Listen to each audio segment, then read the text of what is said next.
Hello everybody, welcome back to the channel. Hope everybody's doing great.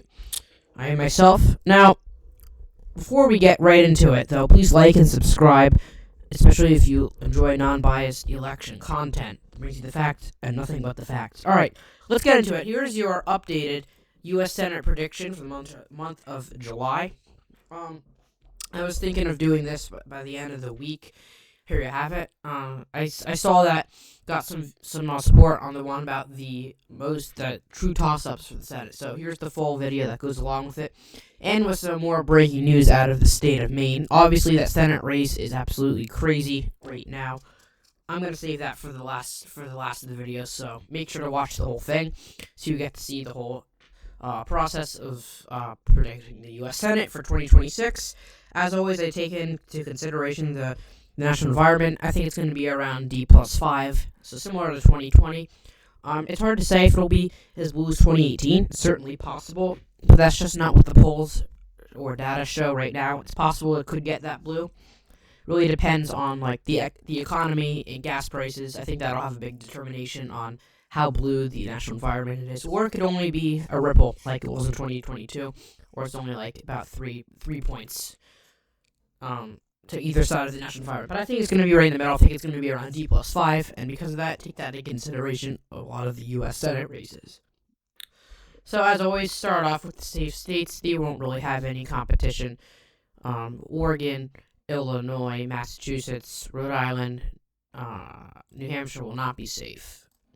Delaware is safe. Virginia is safe with Mark Warner. He shouldn't really have much of an issue winning. Colorado, New Mexico, Republicans did get a candidate. See if they can make it under 10. I think it's going to be over 10 this time around. Minnesota could be safe, but I think if they nominate Angie Craig, it's probably going to be safe. But if they nominate Patty Flanagan, who's the more controversial, progressive Democrat lieutenant governor in Minnesota, she probably is going to make this a likely race. So it'll be a little bit more competitive, but not super competitive. That'll probably do it for the safe Democrat states. We'll start with the safe Republicans. Idaho, Montana, there's a three-way race, so the two liberal candidates will probably split the vote, and the Republican will win by a lot. Wyoming, and for Montana, it's possible that the independent takes votes away from the Republicans, but I doubt it. I think they'll split the vote. Republicans will have zero problem winning Montana. South Dakota, Kansas will be, again, 10 on the dot. I don't think Marshall's winning by under 10. Oklahoma, Arkansas, Louisiana, Mississippi, Alabama, Tennessee, Kentucky, West Virginia, and South Carolina. South Carolina is probably going to be over 10. Democrats really tried to put the seat in play in 2020. I think that the Democrat who ran against Lindsey Graham had the most amount of funding than any other Democrat that year, and it was still a safe margin for Graham. He's not a super well-liked incumbent, but he's also been there forever. He knows how to run a race. He'll probably win by a healthy enough margin to get it over 10. That'll probably do it for the safe Republican. I think Florida will also be safe as well. Florida has just trended really far to the right, even if it's a few points lower than 2024, which who knows. I still think it'll be safe Republican. Moody's a strong incumbent. She was the Attorney General, and she's got name recognition. She even overperformed DeSantis in 2022, so she really shouldn't have a problem winning in Florida.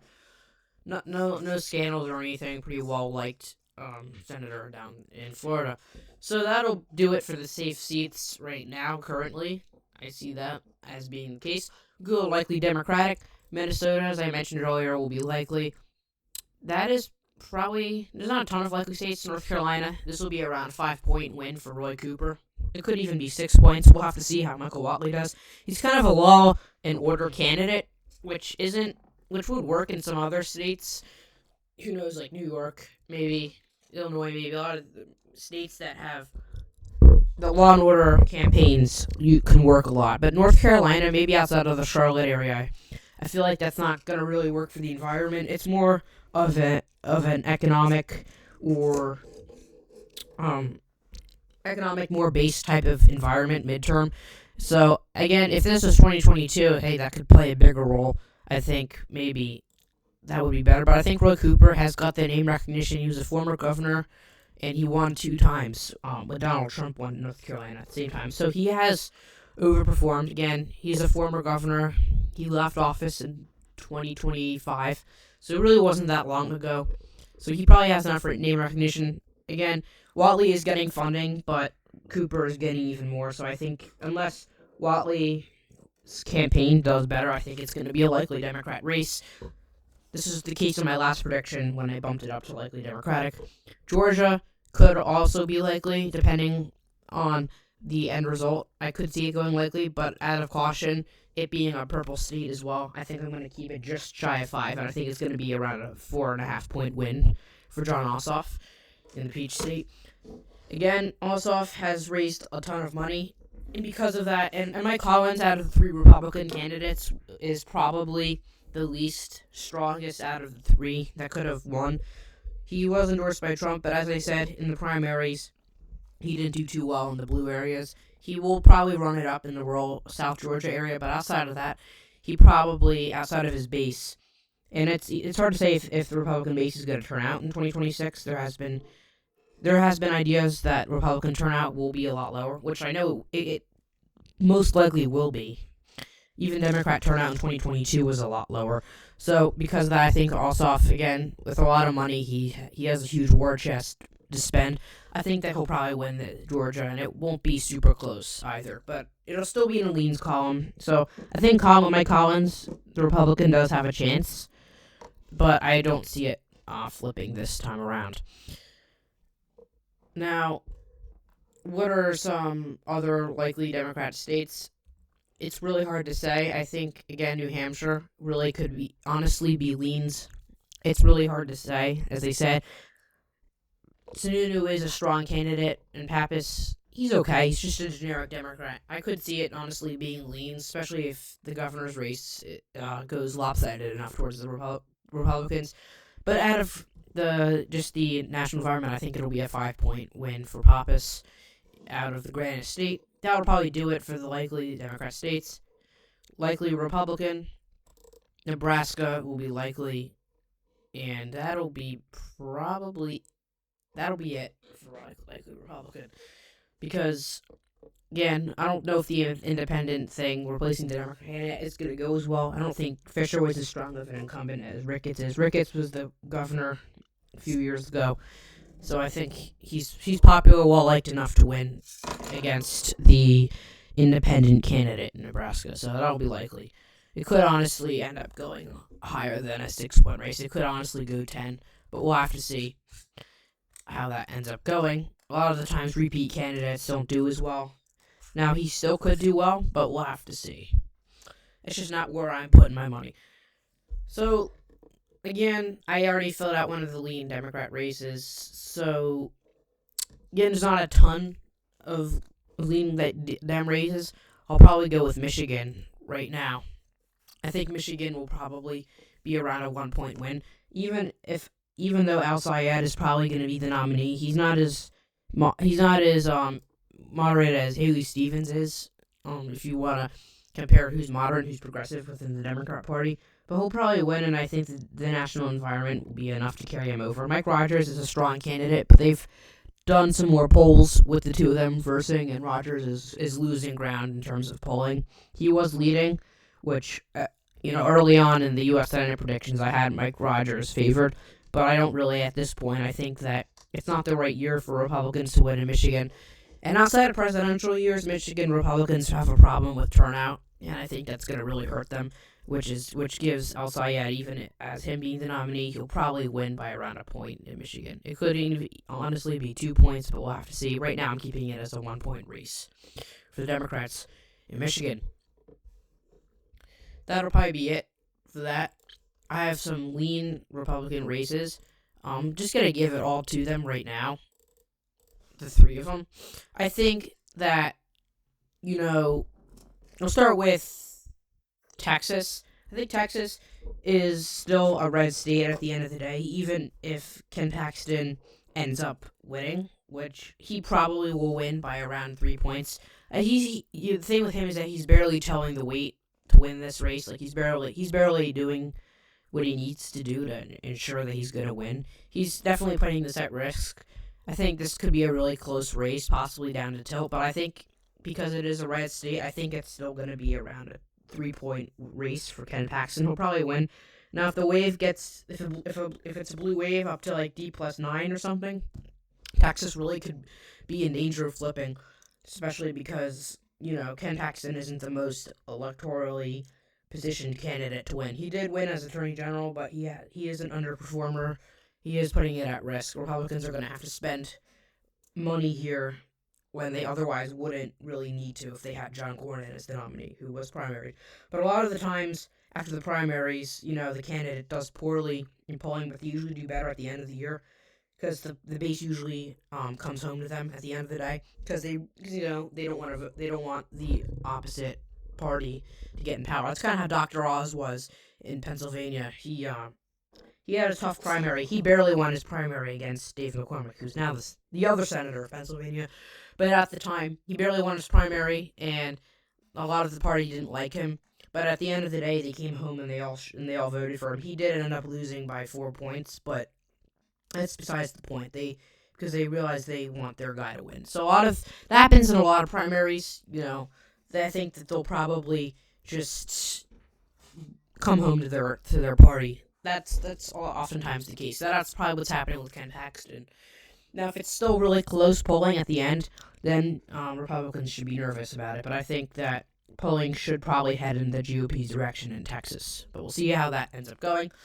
Iowa is really interesting. It's getting a lot closer, especially because the governor's race in Iowa is also really interesting. I think that that'll be a little bit more competitive than the Senate race. The Senate race could honestly go either way. I still am giving it to the Republicans just because Iowa is a double-digit Trump state. Now, their economy isn't in great shape, so that could have some implications to how they end up voting. I think it will trend blue from 2024, as most of the states would, because it's bluer year. But I think that Iowa could definitely get a lot closer. I think it's going to be close. I'm only giving this to Republicans by 2 points. But in a blue wave, I think it could narrowly flip. But just out of caution, out of it being a red state down ballot, I'm still giving it to the Republicans. But I would be nervous if I were them. They should really spend the money to keep this race in their hands. Now move on to Ohio. Ohio is really interesting because polling is still keeping it competitive. Now, typically, Ohio is similar to Texas, where the polling is really close or slightly favored towards the Democrats in the beginning of the year. And then all the independents and people, a lot of the more moderate Republicans come home to the GOP candidate or the nominee, and they end up voting for them. It's the same thing with Houston. I think in the best case scenario, Democrats could narrowly pick off Ohio. But again, this is a double-digit Trump state, and because of that, I'm giving it to John Husted. Now, Brown still has a chance of narrowly winning. I just don't think it's going to happen. He's kind of damaged goods. He lost in 2024 by at least, I think, 150,000 votes. So he lost by a fair amount. Now, he definitely did overperform the top of the ticket, so I'll give him that.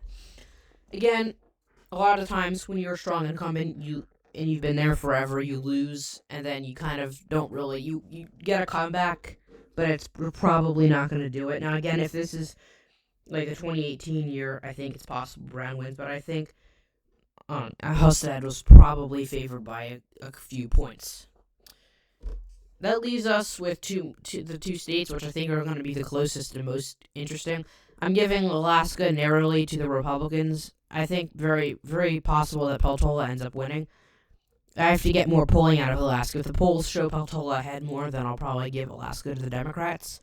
But just because they have an incumbent senator, I think that Senator Sullivan should probably win by a hair. It'll be very, very close. It's hard to say how Alaska is going to come out. Again, I need to see more polls put in. The betting markets show it as going Democrat. I'm not so sure about that. We'll see how Alaska ends up going. Again, I need to get more information on this before I weigh in. Then we get to Maine. And then Maine is really, really the most crazy election because you've just had Graham Plattner drop out of the Democrat primary. Well, he won the nomination, and he dropped out. He had a lot of really disturbing things come out about him that a lot of people wouldn't vote for him. So, basically, the Democrat Party had him drop out. They didn't support him anymore. They wouldn't give him any money, so he dropped out. And the Democrats are trying to find a candidate to replace him. The problem, though, is my opinion on Maine. Again, this has always been the race that I've been the least confident about the whole cycle, and it's probably going to stay that way. I wouldn't put too much emphasis on it because it's still July. However, Maine is really, really hard to predict because you had Graham Plattner. He wasn't a super strong candidate because he had a lot of scandals, but the latest ones that came out kind of secured his fate in terms of being able to win. I always had this as a toss-up race from the very beginning, no matter who the Democrats was, whether it was Janet Mills or Susan Collins or Graham Plattner. I either, even though they're kind of two different types of Democrats, I always had it as a very competitive race. Even given Graham Plattner's scandals, I still had it as very competitive because he was still having some momentum. He still was having some support, and it was going to be a coin flip either way. Once the scandals came out, I really had Maine not really being competitive at all. I had Susan Collins really winning without that much of a problem, by between 4 and 7 points. I had Collins winning by then.